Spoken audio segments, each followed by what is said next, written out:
Hello बच्चों, आज हम लाए हैं चैप्टर 3 मैथमेटिक्स क्लास 10 का उसकी exercise 3.3 question number 2 word problem वाला।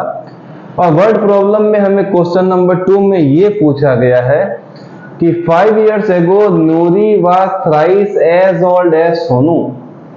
10 years later Nuri will be twice as old as Sonu. How old are Nuri and Sonu?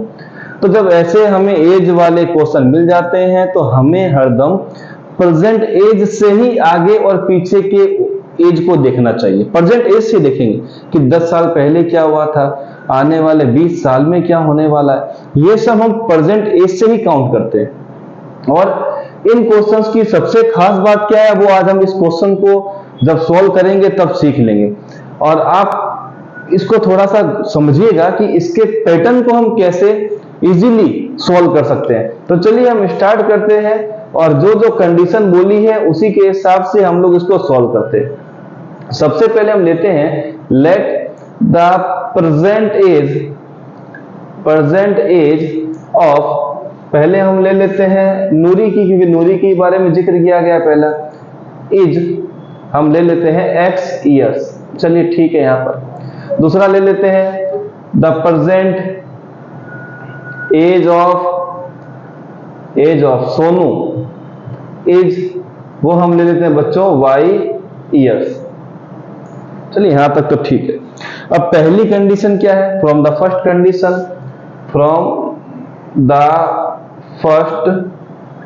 Condition. अब क्या पूछा हमसे फर्स्ट कंडीशन में वो देखते हैं।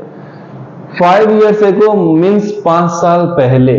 तो चलिए 5 साल पहले क्या हुआ था देखते हैं। इनकी उम्र दोनों की 5-5 साल कम हो गई थी, y-5 और x-5, मतलब नूरी की भी एज 5 साल कम हो गई थी और जो सोनू की एज है वो भी 5 साल कम हो गई थी। चलिए यहां तक ठीक है।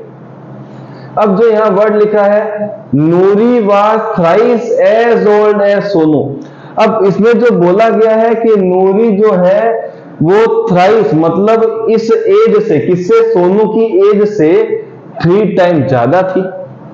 नूरी की एज थ्राइस थी, किससे, सोनू से। अब इस बात को क्या समझना है कि जब दोनों हम इक्वल लेके चलते हैं तो ये कहानी कहीं ना कहीं लग रही है कि नूरी के लिए बोली जा रही है।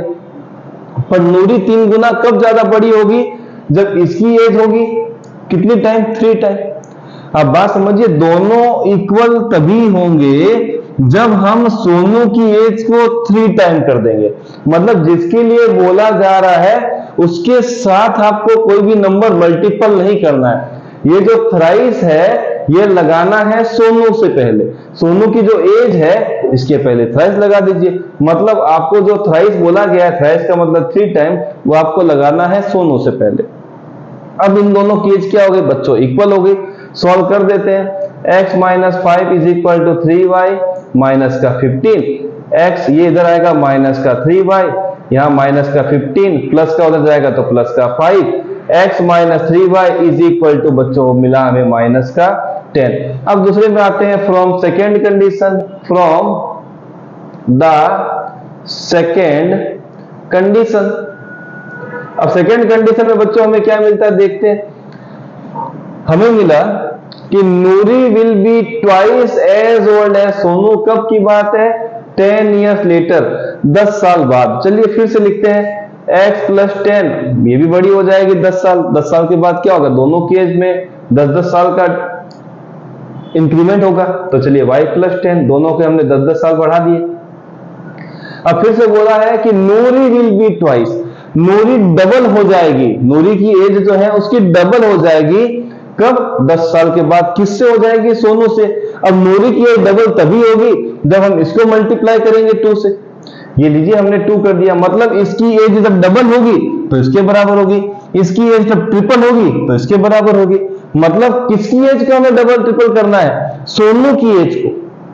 सोनू की एज जब 3 गुना हो जाएगी तब इसकी एज 1 टाइम होगी, मतलब उससे 3 गुना ज्यादा है। जब इसकी एज को आप डबल करेंगे इसका मतलब ये इक्वल आ रहा है इसके, क्यों, क्योंकि इसकी डबल एज की ये इक्वल है, इसकी ट्रिपल एज की ये इक्वल है। तो आप ये ध्यान रखिएगा जब भी एज के क्वेश्चंस आते हैं तो कंफ्यूजन इस देख को नहीं आना चाहिए कि किसके आगे बोला गया है, जिसके साथ में वो वर्ड यूज किया गया उसकी अपोजिट वाले में लगाना, ताकि वो दोनों इक्वेशन क्या हो जाए, आपस में इक्वल हो जाए। इसको सोल्व कर देते हैं। x plus 10 is equal to 2y plus का 20। तो x minus 2y is equal to 20 minus 10। 2y जब ट्रांसफर होगा इक्वल के इधर तो माइनस का, प्लस का 10 जाएगा तो माइनस का। x minus 2y is equal to 10। Number आ गया ये बच्चों, हमें मिला है नंबर 2। अब देख लेते हैं x का यहाँ पर कोफिशिएंट 1, यहाँ भी x का कोफिशिएंट 1, y का यहाँ पर 3, y का 2। कैंसिलेट करते हैं, हम करते हैं x वाले को एलिमिनेट। हम लिखते हैं सब्ट्रैक्ट 2 फ्रॉम 1, 2 फ्रॉम 1। अब हमें फ्रॉम के बाद वाला, फ्रॉम के बाद में क्या लिखा है बच्चों हमने 1, तो 1 को पहले लिखना पड़ेगा। x minus 3y is equal to minus का 10। सब्ट्रैक्ट के बाद लिखा है 2, उसको जस्ट नीचे, तो x minus 2y is equal to 10। Sign एक जैसे हैं, सब्ट्रैक्ट करना पड़ेगा। सब्ट्रैक्ट कब करते हैं बच्चों? जब हमारे पास साइन एक जैसे आते हैं। एडिशन कब करते हैं? जब साइन हमारे पास डिफरेंट आते हैं। एक जैसे साइन है इसीलिए सब्ट्रैक्ट किया है।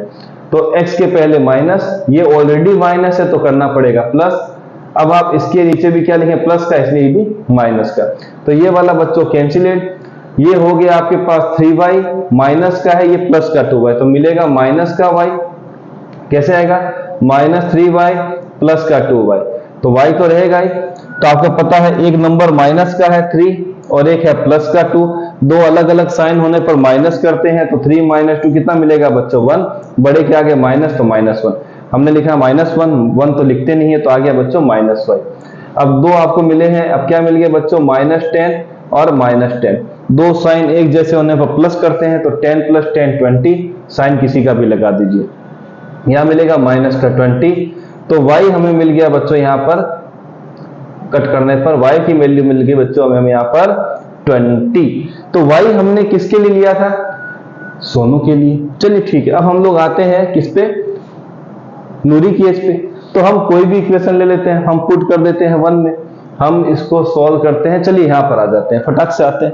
लीजिए, put value of y, put value of y इन 1 में हम पुट करते हैं। तो हमें बच्चों क्या मिलेगा? ये रहा पहली इक्वेशन।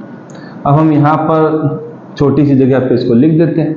हमें मिल गया x माइनस 3y लिखा है बच्चों। 3y का मतलब आप लिखेंगे 3, y का वैल्यू है 20 और इक्वल टू आ जाएगा बच्चों माइनस का 10। हमें मिला x 23 जा माइनस का यहाँ 60 इज इक्वल टू माइनस का 10। x की वैल्यू आ गई -10 प्लस माइनस का 60 बच्चों ट्रांसफर करेंगे तो क्या आएगा? प्लस का 60। तो x की वैल्यू आ गई 60 माइनस 10 कितनी मिल गई बच्चों? 50। तो हमें यहाँ पर नूरी की परसेंटेज कितनी मिली बच्चों? नूरी परसेंट एज कितनी मिल गई बच्चों? हमें नूरी की परसेंटेज मिली है 50 इयर्स। और दूसरा हमें क्या मिल गया बच्चों? सोनूज